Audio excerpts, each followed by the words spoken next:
Saturday, July 19th. Welcome to the weekend. You're tuned to your classical companion, WMHT, listener requests for the rest of the morning with me, Charlotte Wilson. And a big shout out today to Jerry, who's given us some wonderfully generous support. Pleased to do it in these threatening times. He says, thank you so very much, Jerry. We couldn't do it without you. As you know, I hope you especially much enjoy the show today. And the first request of the morning for a new fan of classical music, Charles Quattucelli. Welcome to the station, Charles. So pleased you found us.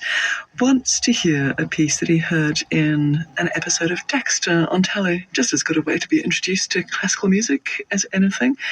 It's by the wonderful Polish composer, piano composer, Frédéric Chopin.